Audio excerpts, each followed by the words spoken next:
Bom dia, pessoal. A obra que nós trabalharemos hoje é O Cortiço, de Aloysio Azevedo. Ele foi escritor, foi caricaturista, escreveu folhetins romanescos, mas não obteve sucesso, ele não agradou ao público e só ganhou notoriedade quando começou a escrever os seus romances naturalistas, seus romances de tese que apresentava bem um ponto de vista determinista, como o Mulato e o Cortiço. Mas quem foi Aloysio Azevedo? Ele nasceu em São Luís, no Maranhão, em 1857. Estudou na Academia Imperial de Belas Artes do Rio de Janeiro, foi jornalista, foi diplomata e o grande inaugurador do naturalismo no Brasil. Era um crítico impiedoso da sociedade brasileira e de todas as suas instituições, Estado, Igreja, família. Os temas prediletos eram o anticlericalismo, a luta contra o preconceito de cor, o adultério, os vícios, a desigualdade social. Vocês têm aí a imagem do Cortiço na Rua Visconde do Rio Branco, no Rio de Janeiro. Reparem como eram essas habitações.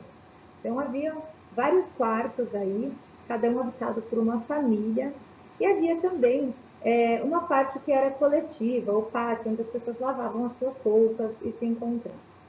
Esses cortiços tinham condições bem precárias, então reunia pessoas de culturas diferentes. Vamos lembrar um pouquinho do que acontecia na época, A gente está falando de uma época pós-abolição da escravatura, numa época de proclamação da República, os centros urbanos eles começam a se desenvolver.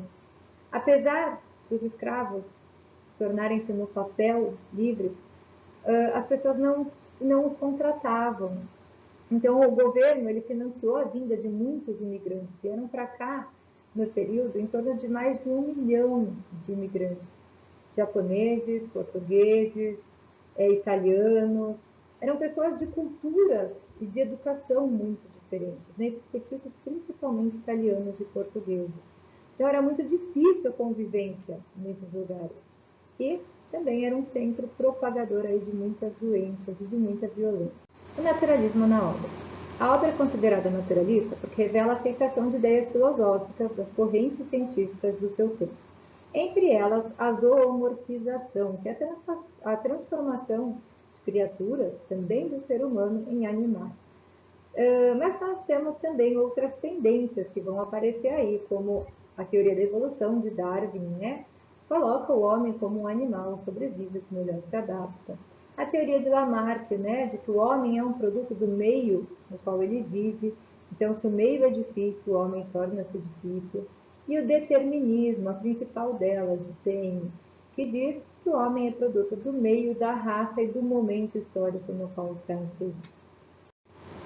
Bom, os romances naturalistas eram romances experimentais, então o Cortiço também é um romance experimental. Émile Zola define o naturalismo como uma aplicação na literatura de um método de experimentação. É um romance de tese que pretende comprovar uma visão determinista da sociedade.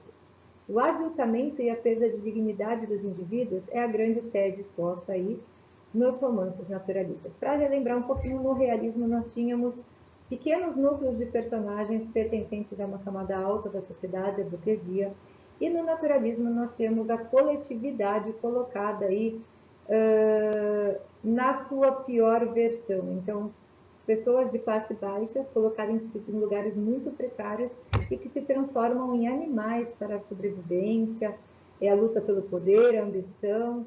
Nós vamos falar daí. E temas que chocaram bastante na época. Imagine se são temas polêmicos até hoje em dia, como eles foram recebidos pelo público. Preconceito, suicídio, miséria, homossexualidade, preconceito de classe. Bem chocados quando a obra foi publicada. Foca a narrativa terceira pessoa, é um narrador onisciente que revela o pensamento dos personagens. Por isso, o discurso que vai predominar no texto é o discurso indireto livre, naquele que retrata bastante o pensamento dos personagens, é um monólogo interior aí profundo, a gente até confunde com uma fala, parece que eles estão falando, mas é o pensamento deles. Vai fazer julgamentos, tentar comprovar como se fossem cientistas influências do meio, da raça, do momento, nesse homem do Cortiço. Nós temos 2 trechozinhos aí que vai mostrar esse foco em terceira pessoa. E durante 2 anos, o Cortiço prosperou de dia para dia, ganhando forças, socando-se de gente. Eram 5 horas da manhã e o cortiço acordava abrindo não os olhos, mas a sua infinidade de portas e janelas alinhadas. Um acordar alegre e farto de quem dormiu de uma sentada 7 horas de sono. O tempo é linear, os fatos vão ser apresentados em ordem cronológica, o princípio, o meio e o fim. O ciclo biológico, ao nascimento, que é do próprio cortiço, né? A construção do cortiço, o seu crescimento, o seu desenvolvimento, a vinda do grande número de moradores, e a morte, que é a sua destruição no incêndio, né? Ele vai ser destruído pelo fogo. A história vai se desenrolar no Brasil do fim do século XIX, mas não há muitas aí. O espaço é personagem. Então, eu acho que eu posso dizer com segurança para vocês que o espaço é o personagem principal da história. O cortiço, ele vai sofrer esse processo de zoomorfização, tal qual as pessoas que ali moravam, tal pai das pessoas que ali moravam. Ele é um núcleo gerador de tudo e é feito à imagem do seu proprietário. Espaço físico, como nós já vimos, o cortiço, uma habitação coletiva. Ao espaço social, essa mistura de raças, de imigrantes, né, que tinham vindo para o Brasil naquele período. Então, portugueses, italianos, japoneses. E o espaço simbólico, nós podemos dizer que o cortiço é uma alegoria do Brasil, uma mistura de raças, de culturas, de educação e matéria-prima de lucro para o capitalismo. A gente vê João Romão, que chega aqui e que, explorando o povo, vai enriquecendo cada vez mais. Nós temos na obra uma descriçãozinha do espaço. Sentia-se naquela fermentação sanguínea, naquela angústia viçosa de plantas rasteiras, o prazer animal de existir. E naquela terra, naquela umidade quente e lodosa, começou a minhoca a esfervilhar, a crescer, uma coisa viva, uma geração que parecia espontânea, multiplicar-se como larvas no esterco. Olhem a descrição, a minhoca seria o próprio cortiço crescendo desordenadamente, por causa das pessoas que ali chegavam. Minhocas a multiplicar-se como larvas no esterco. O enredo, então a história ela vai trazer como tema ambição a exploração do homem pelo próprio homem. De um lado a gente tem a figura de João Romão, que aspirava à riqueza a qualquer custo, e do outro Miranda, que já tinha dinheiro, mas aspirava à nobreza. E no meio de tudo isso, uma gentalha que seriam as pessoas, né, comparadas a animais aí, movidos pelo instinto, pela fome, que eram os moradores do cortiço. João Romão era um português, ele trabalhava numa vendinha em Botafogo, até que um dia o dono da venda decidiu voltar para Portugal. E como ele devia uns salários atrasados para João Romão, ele deixa a venda como pagamento e ainda algum dinheiro para que ele pudesse se estabelecer. João Romão conhece Bertoleza, junta-se a ela. Ela era uma escrava, quitandeira, vendia peixes fritos, iscas de boi, submissa, trabalhadeira, descrita como aquela que faz tudo. Ninguém nem sabia como ela encontrava tanto tempo para fazer tudo. Mas ela era uma escrava, então ela pagava ao seu dono todo mês uma certa quantia para se manter livre e ainda juntava um dinheirinho aí para algum dia conseguir comprar a sua carta de alforria. João Romão, sem nenhum caráter, ele vai falsificar uma carta de alforria e vai entregá-la a Bertoleza, que, feliz da vida, acreditando estar livre, vai passar a ser o braço direito de João Romão. Ela era a sua mulher, sua amante, e a sua faz-tudo. Ela trabalhava o tempo inteiro. Romão, ele vai comprar o terreno ao lado da venda e ele vai começar a construir o cortiço com material roubado das fábricas que estavam em construção ali pelas redondezas, pelo bairro, e também com a ajuda de Bertoleza. Além de alugar as casinhas do cortiço e ganhar um dinheiro, ele vai montar um restaurante para vender almoço para os trabalhadores. Se vocês leiam essa obra, é muito legal, é bem mais dinâmica do que as obras românticas que vocês viram, vale a pena ler. Nos faz pensar bastante também sobre a realidade que nos serve. Bom, então ao lado do cortiço é um casarão de classe elevada, com certos ares de importância, onde morava Miranda, né? Que logo ao casar descobriu que a sua mulher o traía, mas quem tinha dinheiro, a dona das posses, era ela, então ele permaneceu ali submisso àquele casamento. Ele não se dava com João Romão, ele não via com bons olhos a construção do cortiço, que ele dizia ter estragado as vistas de sua casa, e eles mantêm uma relação de inveja de um pelo outro. Enquanto Miranda invejava a liberdade de Romão, que afinal de contas ele estava preso àquela mulher que ele sabia que o traía, João Romão invejava o título de nobreza de Miranda, o fato do status, o sonho de João Romão era também conseguir ingressar na sociedade. João Romão, ele vai enriquecer, vai comprar também uma pedreira que existe no fundo do cortiço, e ele passa a enriquecer ainda mais, porque ele começa a vender paralelepípedos para a cidade do Rio de Janeiro, que estava em um grande processo de urbanização. No cortiço há várias festas, né, com certa frequência, a gente vê muita personagem de Rita Baiana, uma mulata sensual, e que faz um dos outros personagens perder a cabeça. Jerônimo era um homem casado, mas ele acaba sendo seduzido por Rita Baiana. E enciumado, Firmo, que era apaixonado pela mulata, acaba brigando com ele, só que, hábil na capoeira, Jerônimo vai abrir a barriga do rival e vai fugir dali.